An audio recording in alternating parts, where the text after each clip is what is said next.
a iniciar con el tercer video de lo que es el análisis de circuitos en corriente alterna con MATLAB. En este caso vamos a analizar circuitos trifásicos y explicar un poco cómo podemos utilizar MATLAB para facilitar el estudio de este tipo de circuitos. Vamos a hacerlo sobre un ejemplo en particular, un circuito trifásico relativamente sencillo, ¿cierto? Una carga trifásica en estrella sin neutro desequilibrada con estas impedancias de fase, con una tensión de fase y línea 220, 380, 50 Hz, y me está pidiendo que calculemos las corrientes de línea que circulan por las líneas, la tensión de fase, es decir, la tensión sobre las impedancias de la carga, potencia activa, reactiva y aparente por fase y la total del circuito, y también que grafiquemos las funciones temporales y los diagramas fasoriales de tensiones y corrientes. Entonces, bueno, como en todo circuito trifásico, lo primero que tenemos que hacer es definir un sistema de tensiones de referencia. En este caso vamos a elegir la tensión de línea UST como nuestra tensión de referencia en cero. Como es de secuencia directa, vamos a tener el resto de las tensiones de línea y de fase automáticamente definidas, ¿cierto?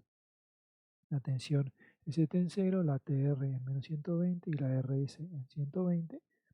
Y después las tensiones de fase sabemos que existe una relación de raíz de 3 en su módulo y 30 grados atrasados en función de la secuencia que tengamos en este circuito, en este caso directa. Entonces vamos a tener la tensión de fase Rn en 220-90, la Sn en 220-30 y la Tn en menos 150. Acá se puede ver el diagramas de fasorial en forma, o el diagrama de triángulo de tensiones, donde podemos ver justamente los desfasajes entre las tensiones de línea y las tensiones de fase correspondientes, ¿cierto?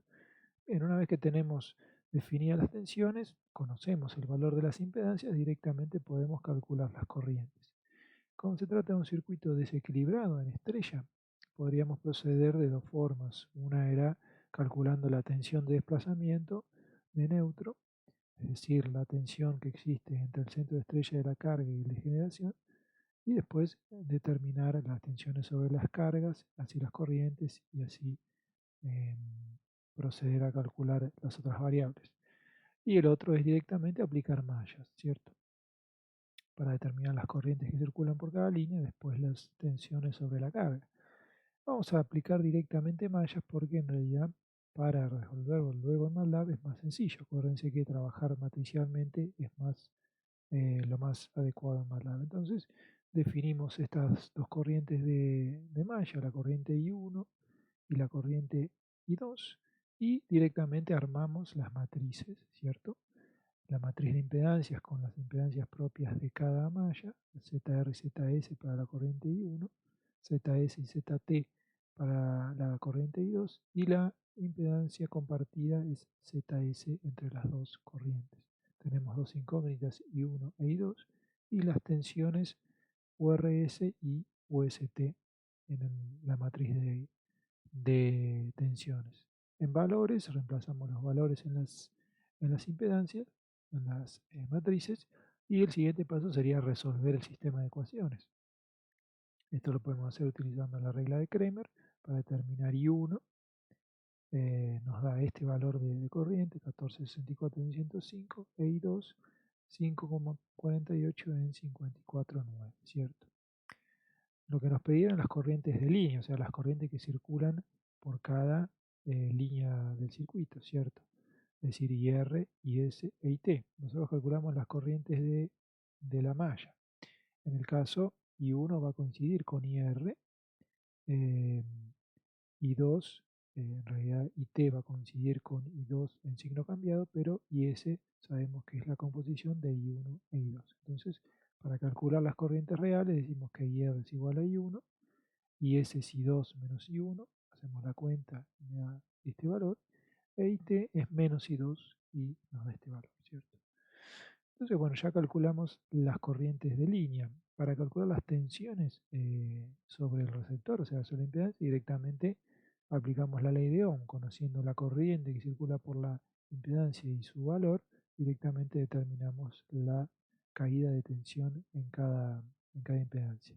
Y R por ZR me da la caída de tensión en la impedancia ZR, y T por ZT, la caída de tensión en la fase S de la carga, y T por ZT, la caída de tensión en la fase T, ¿cierto? Seguidamente, lo que podemos hacer es calcular las potencias activas y reactivas. Esto lo podemos hacer utilizando directamente la fórmula de la potencia aparente compleja, ya que estamos trabajando con valores complejos, podemos determinar la potencia activa y reactiva en una sola cuenta. ¿Se acuerdan que la potencia aparente compleja era el, eh, acuérdense que estamos trabajando con fasores, sería el fasor de la tensión en la, en la carga, ¿cierto? Por el conjugado de la corriente. Haciendo esas cuentas con los valores que habíamos obtenido, me va a dar este valor de potencia aparente, cuya parte real es la potencia activa y cuya parte imaginaria es la potencia reactiva para cada fase. Para la fase S sería la tensión en la fase por el conjugado de la corriente, y en la fase T eh, la tensión por el conjugado de la corriente T. Vemos que en la fase 1 era puramente resistiva, solamente tenemos potencia activa. En la fase S tenemos la componente reactiva es inductiva, y en la fase T la reactiva es de tipo capacitiva, ¿cierto? La potencia activa y reactiva totales sería simplemente sumar en forma fasorial las potencias aparentes de cada fase, ZS, ZR y ZT. Sumando fasorialmente me daría la potencia activa total, la parte real, y la potencia reactiva total del circuito, ¿cierto? Después, bueno, los gráficos temporales sería tomar las funciones obtenidas y graficarlas para llegar a gráficos de este tipo. Vamos a ver cómo obtener esto en MATLAB. Y lo que son los diagramas fasoriales, también en este caso vemos el diagrama fasorial de las tensiones de línea, con su correspondiente desfasaje de 30 grados con las de fase, porque es una generación equilibrada, ¿cierto? Y en este caso vemos las corrientes, vemos el desequilibrio eh, que tienen las corrientes debido a, bueno, que se trata de una carga desequilibrada, ¿cierto? Pero bueno, vamos a ver cómo eh, nos puede ayudar MATLAB, o sea, cómo resolver este circuito utilizando MATLAB. Bien, yendo a MATLAB, acá tenemos abierto MATLAB. Bueno, yo ya tengo los códigos escritos en un script para que sea más rápido, ¿no?, la resolución. Y aquí tengo, bueno, sí, para seguir un poco la resolución. Entonces, ¿cómo podríamos resolver o utilizar MATLAB para resolver este circuito?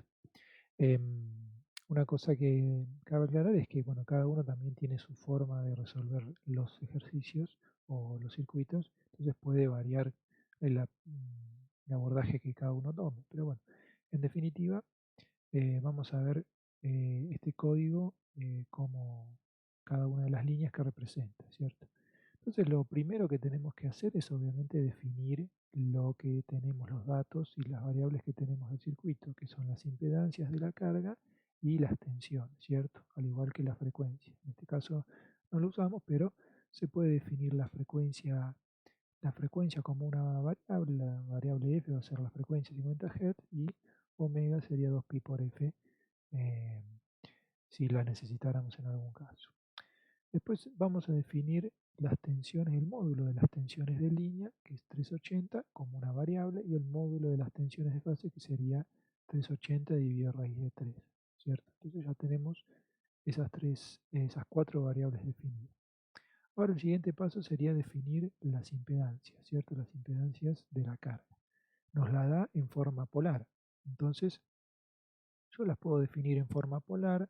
Acuérdense que para definirlas en forma polar y que las podamos utilizar después en nuestra función para transformar rectangular, tienen que ser definidas como una matriz cuya primera columna es el módulo y la segunda el ángulo en grados. Entonces vamos a definir la impedancia en la fase R, que es 20 en 0 grados, la impedancia en la fase S sería 10 en 30, y en la T 50 en menos 45. Y después acuérdense que siempre vamos a tener que transformar a rectangular porque MATLAB trabaja con valores complejos en rectangular. Entonces utilizamos la función de transformación a rectangular y transformamos todas esas impedancias a rectangular. Entonces vamos a ir ejecutando el código que tenemos hasta acá. Acuérdense con F9 o evaluar selección y vemos que ya me aparecen todas las variables que hemos creado hasta el momento, ¿cierto? La frecuencia, las tensiones de línea de fase y las impedancias, ¿cierto? Rectangular y polar. Avanzando, tenemos que definir las tensiones, ¿cierto? Habíamos dicho que utilizábamos o adoptamos la tensión de línea ST como referencia.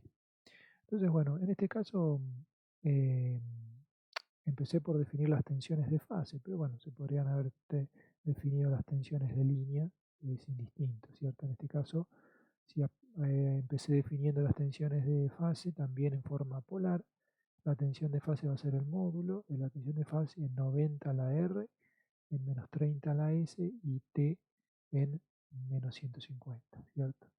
Ejecutando este código, después me da la transformación a rectangular, ¿cierto? Las tensiones de fase en rectangular. Y después yo puedo determinar las tensiones de línea. En este caso las determiné como directamente la composición de las tensiones de fase. O sea, la tensión URS va a ser URN menos USN en forma rectangular. Directamente ya la puedo calcular, ¿cierto? O sea, sería un procedimiento un poco diferente al que hicimos nosotros. O sea, empezaríamos por la de fase y obtenemos la de línea. Pero el resultado es exactamente el mismo.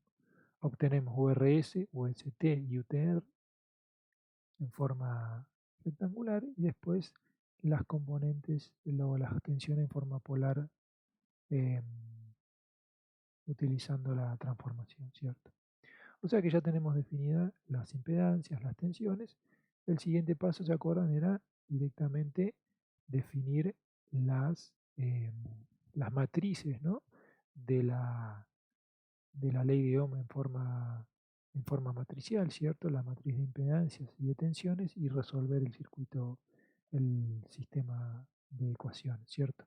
Entonces definimos la matriz de impedancias que la voy a llamar Z, mi matriz de impedancia que sería el elemento 1, 1 sería ZR más ZS, acuérdense que trabajamos con las variables en forma rectangular, ¿cierto? El elemento compartido es ZS, que sería aquí.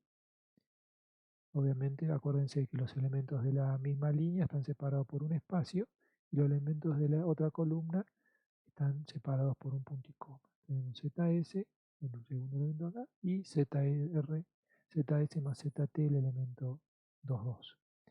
Definimos entonces la impedancia, ejecutamos ese pedazo de código. Si quieren, podemos ver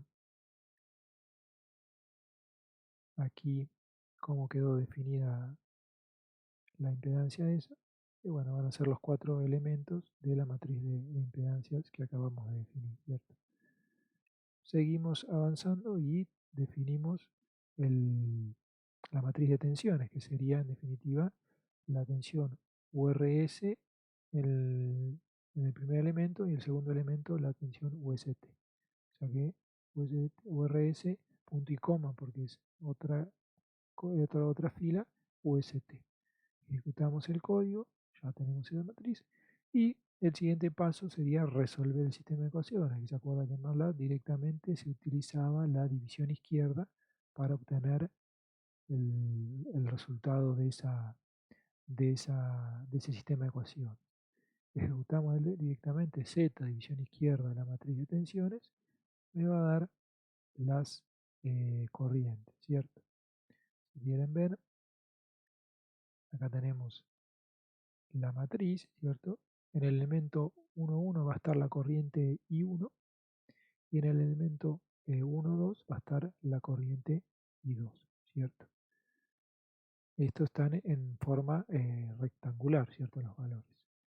Entonces, ¿cómo podemos obtener, si quiero ver únicamente el elemento, o sea, trabajar únicamente con el elemento 1, 1? Bueno, directamente lo que hago es acceder al elemento 1, 1, es decir, quiero I1 rectangular, va a ser la matriz en el subíndice 1 y I2 va a ser la matriz de corriente en el subíndice 2.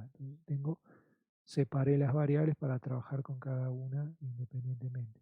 Puedo obtener los valores en forma polar para ir verificando. La I1 la transforma a polar y me da exactamente 1464 en 105, que era lo que teníamos hoy, e I2 en forma polar también 548 en 54. O sea que estamos en los valores que hemos obtenido. Y después obtenemos los valores reales, ¿cierto? ¿Se acuerdan? La corriente IR es igual a I1, o sea, va a ser la misma corriente. La corriente IS va a ser I2 menos I1, como habíamos calculado acá. Y la corriente IT va a ser menos I2, ¿cierto?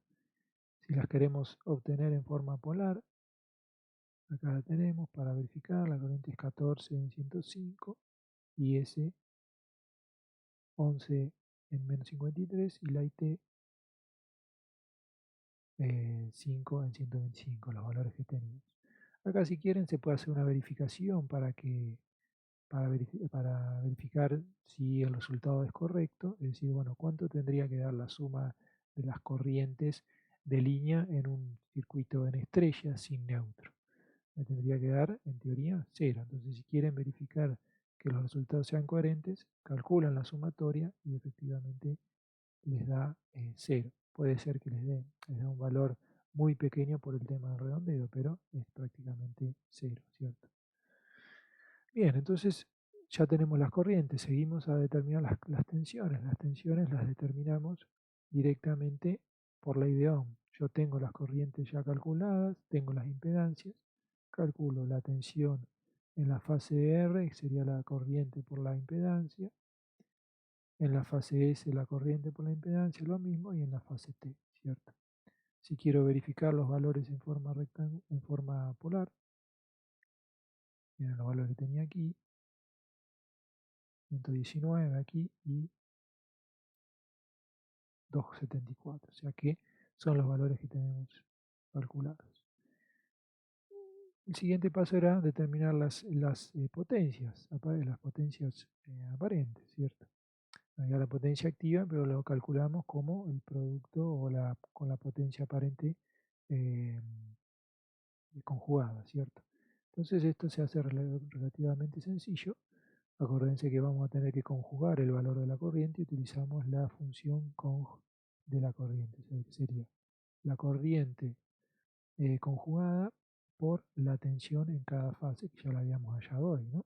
Si ejecutamos ese código, me va a dar las tensiones, eh, las, eh, las potencias aparentes, cuya parte real, si quieren verificamos para la fase R, ¿cierto? En este caso la fase R solamente tiene parte real, la fase S tiene la parte real e imaginaria y la fase T tiene la parte real e imaginaria efectivamente con los valores que teníamos. Si quieren ver, ¿se acuerdan? Acceder a la parte real de un número complejo, utilizan el comando real que te va a ir devolviendo la parte real de cada, de cada potencia, ¿cierto? Bien, siguiendo avanzando, lo que me pedía después eran las potencias totales, que era la suma fasorial de las potencias aparentes. Entonces eso directamente también en MATLAB se hace rápidamente, eh, sumando directamente los números complejos que corresponden a las potencias aparentes de cada línea, ¿cierto? Si quieren verificarlo, el valor en forma polar, ¿cierto? Lo tienen aquí, que sería el valor que nosotros teníamos acá. Sería 664 por 10 a la 3, ¿cierto? Los 6500 menos 003 por 1000, que me da los 3004. 346 que teníamos ahí, ¿cierto? Bien, entonces con esto ya tenemos calculado todos los eh, valores que teníamos previstos. Entonces vemos que rápidamente, eh, o sea, utilizamos MATLAB para resolver esas cuentas en forma rápida y automatizada, porque ahora yo tengo ya un código escrito. Si yo quiero cambiar alguno de los parámetros de las impedancias, de las tensiones, directamente cambio aquí los valores iniciales de las impedancias o de las tensiones y recalculo las corrientes en cuestión de segundos, ¿cierto? Bien, pero habíamos dicho que también podíamos graficar en MATLAB. Entonces, bueno, vamos a ver cómo, en definitiva, nos puede ayudar MATLAB para graficar. Acá yo tengo, en definitiva, todos los valores calculados y también acá tengo un script donde voy a ir graficando, en definitiva, las funciones que acabamos de calcular. Para graficar, lo primero que tenemos que hacer es definir un vector para graficar los valores de corriente y tensión en el dominio del tiempo, tenemos que definir un vector de tiempo, ¿no? Entonces definimos un vector de tiempo que varía de 0 a 0.02 segundos, variando en 0,001 el paso, que sería un vector de tiempo adecuado para graficar esta función. Después lo que hago es calcular el valor pico, ¿no?, de las tensiones de línea y de fase, o sea que es la tensión valor fasorial por raíz de 2 para graficar las funciones en el tiempo. Acuérdense que son valores pico. Y después lo que hago es directamente calcular las tensiones RS, ST y TR como el valor pico por el seno, ¿cierto?, de 2pi por F por el vector de tiempo, ¿cierto? O sea, eso me va a crear un vector que en definitiva es la función seno evaluada en ese tiempo y multiplicada por el valor máximo. La RS va a estar en 0 porque era la que estaba, la voy a poner en 0. En la ST va a estar 120 grados atrasada. Acuérdense que hay que trabajar con radianes, o sea que hay que multiplicar por pi dividido por 180, y la TR va a estar en 240 grados atrasada, ¿cierto? Entonces cuando hago esto, ejecuto ese código, me crea lo que voy a tener acá, por ejemplo, URS, lo que tengo, si quieren ver, lo que tengo es, en definitiva, es la función tensión evaluada en cada uno de los tiempos que yo había definido acá, ¿cierto? Entonces, con ese vector de tensiones, ahora sí ya puedo graficar la función. ¿Cómo lo voy a hacer? ¿Se acuerdan? Abrimos una figura, una nueva figura, ¿cierto? La ponemos aquí para verla mejor. Y después directamente, ¿qué hacemos? Ploteamos.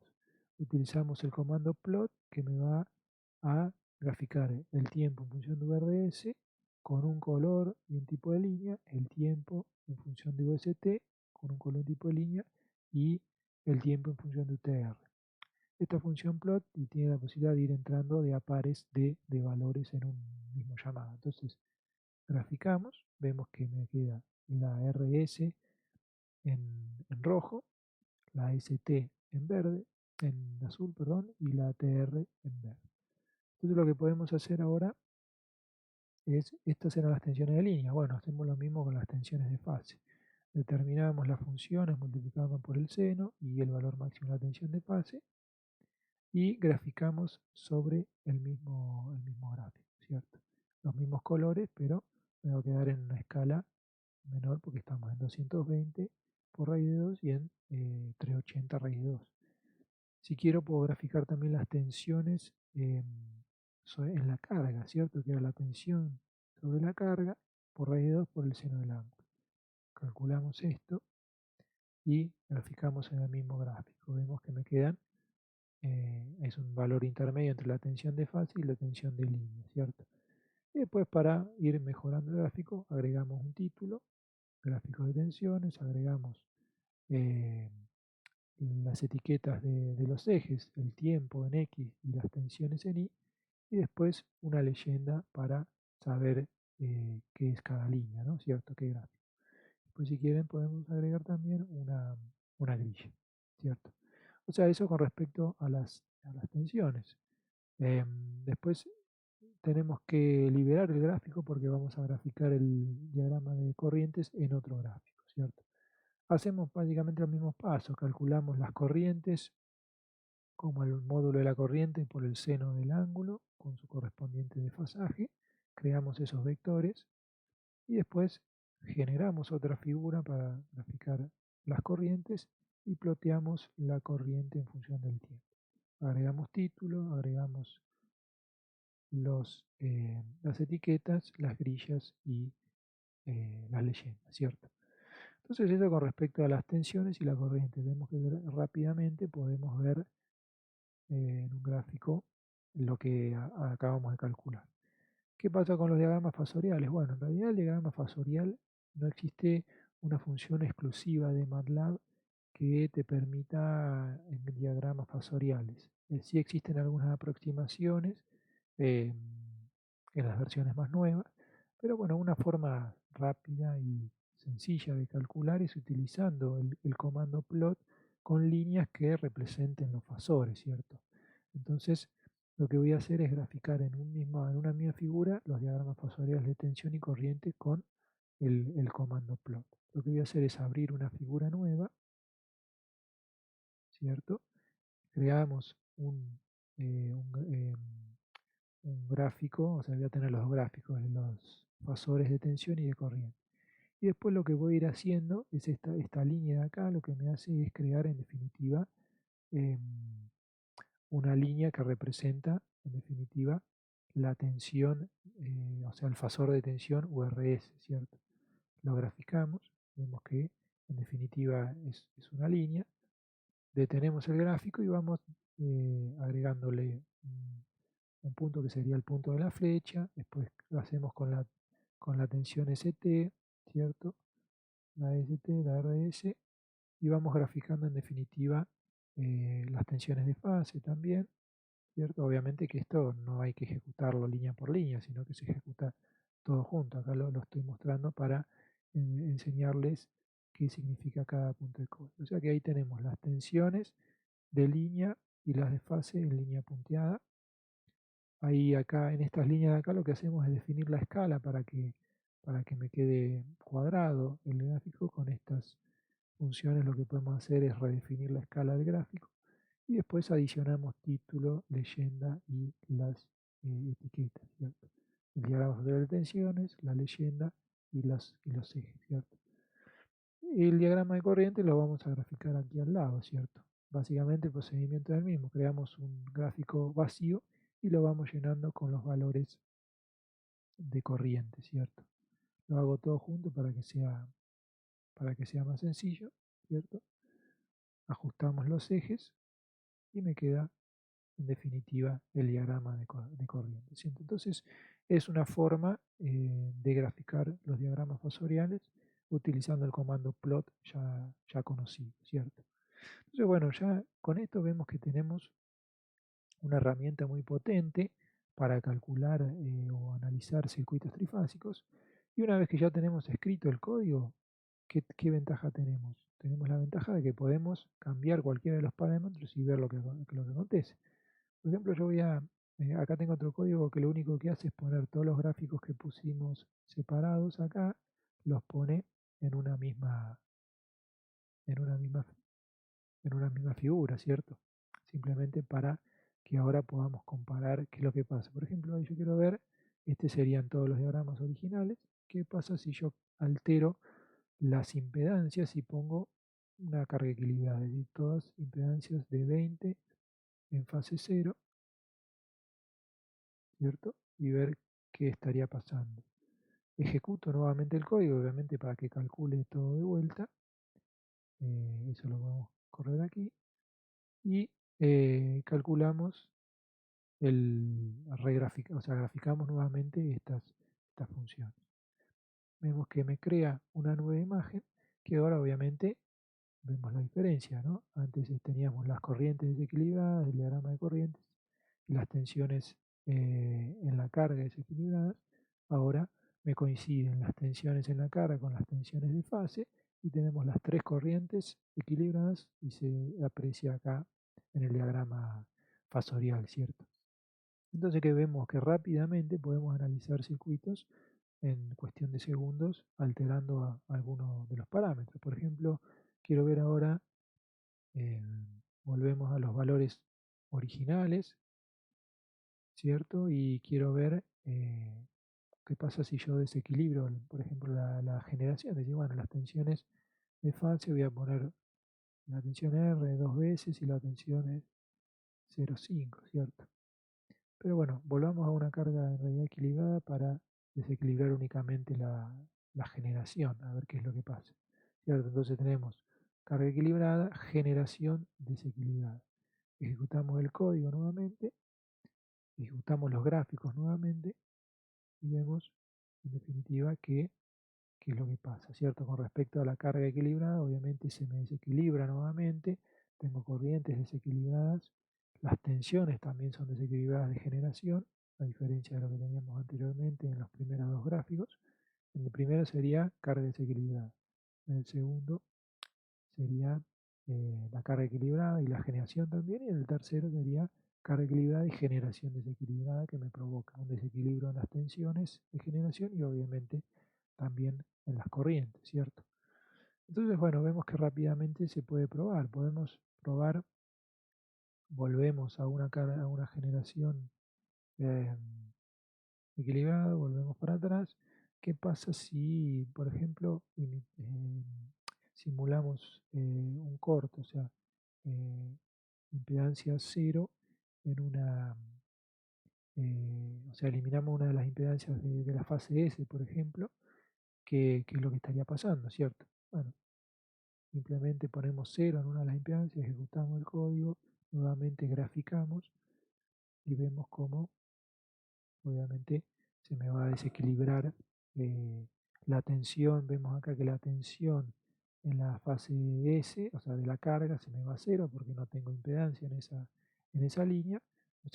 Obviamente se me desequilibran las corrientes en función de que no tengo impedancia en esa fase, ¿cierto? Podemos simular, por ejemplo, em, em, una impedancia muy grande o en definitiva una fase abierta. Por ejemplo, la fase S, por decir, podemos simular una fase abierta. En realidad la impedancia sería infinita en esa fase si está abierta, pero si colocamos valor infinito nos va a dar, nos tiende a dar error, ¿no? Es una indeterminación numérica, pero podemos poner un valor muy grande, por ejemplo 10 exponencial 20, ¿cierto? En esa impedancia que representaría una impedancia grande. Si ejecutamos el código y ejecutamos nuevamente o graficamos las funciones, me va a dar algo similar a una fase abierta, ¿cierto? La corriente en la fase S va a ser 0 o aproximadamente 0. Eh, entonces, vemos acá en el diagrama fasorial el mismo resultado, ¿cierto? Quedan la IR y la T con el mismo módulo en contraposición y la S en C, ¿cierto? Entonces, bueno, vemos que rápidamente podemos explorar y ver eh, diferentes configuraciones de circuito y cómo afectan al resultado final. Entonces, con eso terminamos la tercera entrega de lo que era esta serie de videos de MATLAB para el análisis de circuitos en corriente alterna y vimos a grandes rasgos cómo podemos utilizar MATLAB para analizar este tipo de circuitos de forma simple, automatizar el cálculo y rápidamente ver cuál es la influencia de variar parámetros como impedancias, tensiones, eh, y bueno, y de ahí para adelante se pueden agregar impedancias de línea, etcétera, y en pocos segundos evaluar cuál es el resultado.